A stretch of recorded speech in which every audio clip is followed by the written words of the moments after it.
एक नाम हम लोगों ने पढ़ा था, कॉब डगलस। कुछ याद आ रहा है? Who was Cobb Douglas? Cobb Douglas दो लोग थे जिन लोगों ने क्या किया था, मिलकर एक थियरी बनाई थी कि अमेरिकन मैन्युफैक्चरिंग इंडस्ट्री के अंदर जो प्रोडक्शन हो रहा है, वो प्रोडक्शन जो हो रहा है वो due to capital and labour factor हो रहा है, जहां कैपिटल फैक्टर 1/4 कंट्रीब्यूशन देगा और लेबर फैक्टर 3/4 कंट्रीब्यूशन देगा। कुछ याद आ रहा है ऐसा? ये उनकी थियरी थी। अब उस थियरी के रेस्पेक्ट में इन लोगों ने रिटर्न्स टू स्केल की बात करी। तो कॉब डगलस ने क्या बात करी? कॉब डगलस ने बोला कि there will be constant returns to scale. ये कॉब डगलस किसके फेवर में रहते थे? वो हमेशा बोलते थे कि साहब रिटर्न्स टू स्केल आपका कांस्टेंट ही होगा। लेकिन देखो ऐसा होता नहीं है, कभी कभी मैनेजमेंट अच्छे से काम कर जाए या जो नए लेबर आ रहे हैं उनकी एफिशिएंसी ज्यादा अच्छी हो तो उसके से प्रोडक्शन बढ़ सकता है, या एफिशिएंसी खराब हो तो घट सकता है। तो ये चीज में जो शॉर्टकमिंग थी, जो इन लोगों ने बोल के छोड़ दिया कि साहब रिटर्न हमेशा कांस्टेंट होंगे, ये चीज को लोगों ने अपोज किया। तो उसके बाद में जब इनको दिखा कि नहीं यार कांस्टेंट नहीं होते, तो इन लोगों ने अपनी जो इक्वेशन थी, जो प्रोडक्शन फंक्शन था, उसको रीफ्रेम किया। सर रीफ्रेम कैसे? पहले याद करो ना, पहले हम लोगों ने क्या लिखा था प्रोडक्शन फंक्शन? पहले हम लोगों ने लिखा था, ये देखो, पहले हमने ये लिखा था, देख पा रहे हो क्या? पहले हमने क्या लिखा था, ये चेक करो, quantity is equal to K into L to the power A into C to the power 1 - A. मैं इसको हल्का सा थोड़ा सा एलिब्रेट करना चाहता हूं, मैं यहीं से उठा लेता हूं ताकि क्या है, बार बार लिखना नहीं पड़े। इसको वापस उड़ाएंगे वहां काम नहीं आएगा, ये सिर्फ समझाने के लिए बात कर रहे हैं। भाई कॉब डगलस कहते थे कि कैपिटल और लेबर फैक्टर दोनों अपना अपना कंट्रीब्यूशन देते हैं। हमने बोला हाँ देते हैं, इसमें कोई प्रॉब्लम नहीं है। अब इन्होंने क्या बोला? इन्होंने बोला साहब क्वांटिटी क्या होगी जो तुम आउटपुट बना रहे हो? एल टू द पावर ए का मतलब क्या है? एल टू द पावर ए का मतलब है प्रपोर्शन ऑफ लेबर जो आप लोगों ने काम लिया है। सी टू द पावर 1 - ए का मतलब क्या है? प्रपोर्शन ऑफ कैपिटल जो आप लोगों ने काम लिया है। देन ये क्या होता था, स्टेट ऑफ टेक्नोलॉजी बोल दो, या कहीं कहीं कहा जाता है कि सर हमारी एफिशिएंसी क्या है, यानी हमारे जो लेबर और कैपिटल फैक्टर है वो कितना एफिशिएंटली काम कर पा रहे हैं। मान लो कि ये 90% एफिशिएंसी से काम करते हैं, तो प्रोडक्शन भी तो 90% ही होगा ना। बोले सर एक लेबर काम करता है 4 कैपिटल, एक कैपिटल काम करती है 4 लेबर काम करते हैं, जितना प्रोड्यूस होना चाहिए उसका 90% आउटपुट निकलता है, तो मल्टीप्लाई किससे कर दिया? 90% से। तो के को देख के चिंता नहीं करनी है, के तो सिंपल सा मैटर है। के बोलता है कि साहब हमारा जो एफिशिएंसी है, जो हमारी टेक्नोलॉजी है, वो हमारे आउटपुट को कहां तक ले जा सकती है, उससे मल्टीप्लाई कर रहे हैं। ये ठीक है।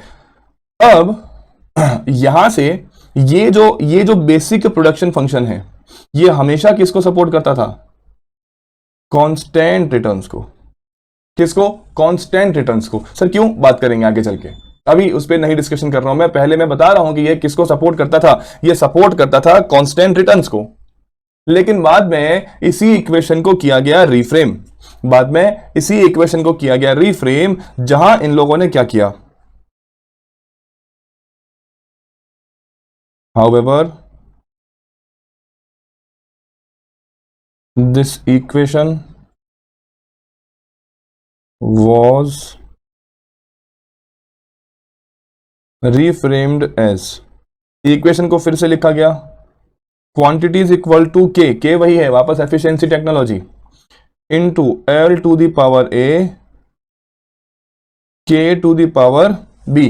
के बोल सकते हो, सी बोल सकते हो, कैपिटल फैक्टर का बोल रहे हैं, ठीक बात है। तो इक्वेशन पहले क्या था पता है? पहले था quantity is equal to K into L to the power a K to the power 1 - ए। पहले ये इक्वेशन था। अब इसका बहुत भारी इंप्लीकेशन है, ये प्रपोर्शन का बहुत भारी इंप्लीकेशन, इसकी बात करेंगे, अभी नहीं कर रहे हैं, बात करेंगे। लेकिन जब तुम लोगों ने बोला कि साहब नहीं ऐसा कांस्टेंट रिटर्न्स नहीं होता हर बार, तुम वापस चेक करो तो कॉब डगलस ने क्या करा? अपना इक्वेशन रीफ्रेम किया, और रीफ्रेम करने से बहुत ही खतरनाक आउटपुट निकले। सर क्या आउटपुट निकले? आउटपुट ये निकला कि जो पावर तुमने लगाई है, power A and power B. Sir देखो तुम लोग को है ना एक्सप्लेन करना नहीं पूछेंगे वो लोग, लेकिन फिर भी जहां जरूरत होती है वहां बताना मेरी जिम्मेदारी है। बच्चा कितना याद करेगा, उसको कुछ ना कुछ तो पता होना चाहिए, नॉलेज का बेस कुछ ना कुछ तो होना चाहिए ना। तो भाई देखो कि तुमको दिख रहा है सर पावर में ए है, पावर में बी है, तो कॉब डगलस ने बोला कि if A plus B equals to 1, अगर ये ए और बी की टोटल 1 हो जाए। कैसे सर? मान लो तुम्हारा ए है 0.2, बी है 0.8, दोनों मिलके कितने हो जाएंगे? दोनों कितने हो जाएंगे 1। तो ऐसे केसेस में आपके रिटर्न्स कांस्टेंट रहेंगे। सर ये क्या हो गया? सर ये क्या बोल दिया?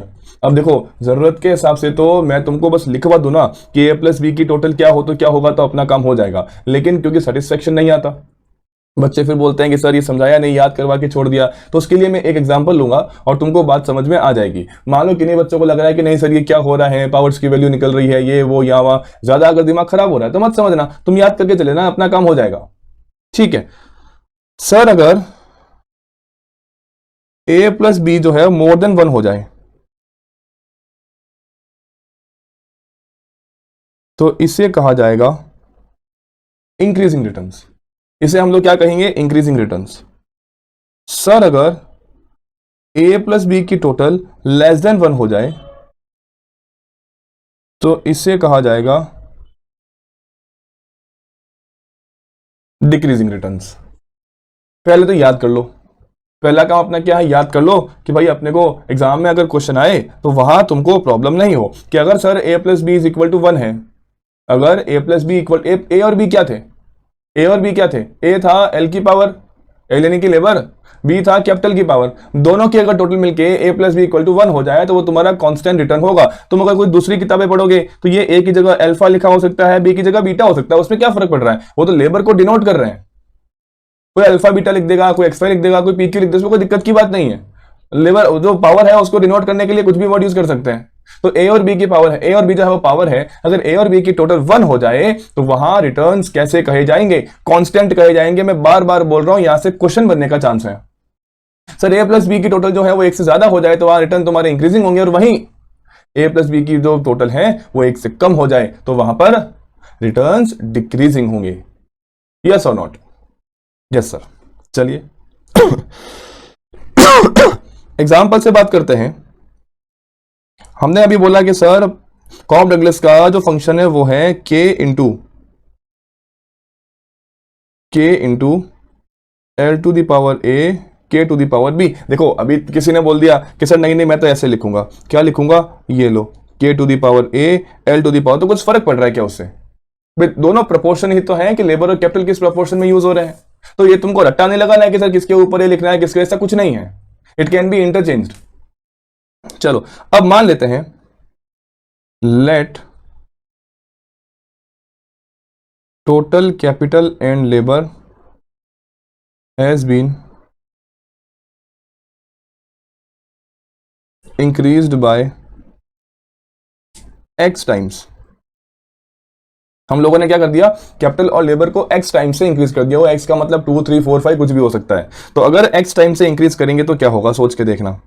मैं अभी क्वांटिटी में कितना चेंज होगा उसकी बात नहीं कर रहा, मैं केवल फैक्टर में चेंज की बात कर रहा हूं। तो ये तुम्हारा जो एफिशिएंसी था वो तो था ही, उसको मल्टीप्लाई कर देंगे। क्या बोलेंगे sir? x times K to the power A, multiply हो रहा है, x times L to the power B. अगर तुम ब्रैकेट ओपन करोगे तो क्या बन जाएगा? x की पावर a k की पावर a इंटू एक्स की पावर b l की पावर b। अब मैं x को एक तरफ ले रहा हूं, ये x दिख रहे हैं, ये दोनों को एक तरफ ले लेते हैं और कैपिटल लेबर को एक तरफ ले लेते हैं। अब अच्छे से देखना प्रोडक्शन फंक्शन क्या बनता है, ये देखना, x to the power a into X to the power b, ये दिख गया, मल्टीप्लाइड बाय के, ये वाला K, multiplied by K to the power A into L to the power B. कुछ दिखा तुमको? ये क्या है? ये चेक करो ना, ये क्या है? ये वो है जो ये है, वो ओरिजिनल जो फंक्शन था वही आ गया, जो ओरिजिनल फंक्शन था वही आ गया। ये दिखाई दिया तुमको कि नहीं दिखाई दिया? अभी तक चल रहा है क्वेश्चन अपना, जो हम जो डेरिवेशन कर रहे हैं वो खत्म नहीं हुआ, वो भी चल रहा है। चलो सर अब मुझे बताना, अगर कोई दो वेरिएबल्स जो सेम वेरिएबल्स होते हैं उनकी अगर पावर्स को अभी अगर मैं मल्टीप्लाई करना चाहूं x to the power a x to the power b, तो वो मैथमेटिकली क्या हो जाएगा? वो हो जाएगा x to the power a plus b। Yes और नॉट? यस और नॉट? ये क्या हो जाएगा? x to the power a plus b multiplied by k into K to the power A into L to the power B, ये तुम्हारा function तैयार हो जाएगा, बराबर है। अब मान लेते हैं लेट एक्स इज 2, यहां से खेल शुरू होगा। लेट एक्स बी 2, एक्स को 2 मानने का मतलब क्या है, मतलब मैं अपने दोनों फैक्टर्स को 2 टाइम्स से चेंज करना चाहता हूं। तो अपने इस फंक्शन में 2 की वैल्यू डालें तो क्या बन जाएगा, ये बन जाएगा ये बन जाएगा 2 to the power A plus B multiplied by K into K to the power A L to the power B. Yes और नॉट, यस और नॉट, यस सर, यहां तक ठीक है। अभी खत्म नहीं हुआ, अभी रुक जाओ भैया, रुक जाओ। अब अगर a plus B equal to 1 हो गया, तुमने लेबर कैपिटल को इस प्रोपोर्शन में यूज किया हुआ है कि a प्लस बी की वैल्यू 1 हो रही है, तो चेक करो साहब, 2 की पावर 1 मल्टीप्लाइड बाय पहले जो हम प्रोड्यूस करते थे k to the power a l to the power b। Sir ये कितना हो जाएगा, ये देख पा रहे हो तुम, 2 टू द पावर 1 का मतलब क्या होता है, ये 2 ही तो होगा, इनटू के ए एल बी। ये समझ में आ रहा है मैंने क्या लिखा, कि तुम्हारा प्रोडक्शन डबल हो जाएगा। जितना तुम पहले प्रोड्यूस करते थे ओरिजिनल आउटपुट तुम्हारा यही तो था, ये तुम्हारा ओरिजिनल प्रोडक्शन फंक्शन था। ये देखो, तुम ओरिजिनली इतना बनाते थे, तुमने अपने दोनों फैक्टर्स को वेरिएबल करके 2 टाइम से इंक्रीज कर दिया, तो तुम्हारा प्रोडक्शन भी कितना हो गया, 2 टाइम्स हो गया। इतनी मगजमारी की थी, अल्टीमेटली दिख गया कि साहब अगर 2 गुना फैक्टर्स को चेंज करेंगे तो प्रोडक्शन भी 2 गुना चेंज होगा, और इसी को तो हम कहते थे कांस्टेंट रिटर्न्स। बताओ भाई, इसी को हम क्या कहते थे, कांस्टेंट रिटर्न्स। याद आ रहा है कुछ ऐसा? सर दूसरे केस बताओ ना, अभी देख लेते हैं। अगर a प्लस बी की टोटल 1 से ऊपर हो जाए, अगर a प्लस बी की टोटल 1 से ऊपर हो जाए, मान लेते हैं इनकी टोटल जो है, मान रहे हैं जस्ट एग्जांपल के लिए, इनकी टोटल है 2, तो मुझे बताओ अब मैं क्या लिखूंगा, मेरा फंक्शन क्या है, मेरा फंक्शन है 2 to the power a plus B. a plus B की टोटल मेरी कितनी है, 2 है, तो 2 to the power 2 multiplied by K into K to the power a into L to the power b, यानी कि 4 टाइम्स जितना हम लोग पहले प्रोड्यूस करते थे उसका 4 टाइम्स। हम लोगों ने अपना जो ये स्केल था वो 2 टाइम से चेंज किया था, लेकिन प्रोडक्शन कितने से चेंज हो गया, प्रोडक्शन कितने से चेंज हो गया, 4 गुना। तो इसी को तो हम क्या कहते थे, इसी को तो हम क्या कहते थे, इंक्रीजिंग रिटर्न्स। सर अगर a plus be less than 1 हो, मतलब सर मान लेते हैं इनकी जो टोटल आई है, वो आई है 1/2 कर लूं, इनकी टोटल आई है 1/2। 1/2 का मतलब कैसे लिखेंगे sir, 2 to the power 1/2 multiplied by K into K to the power a into, क्या बता सकते हो, किसी की पावर 1/2 का मतलब क्या था, स्क्वायर रूट होता है ना।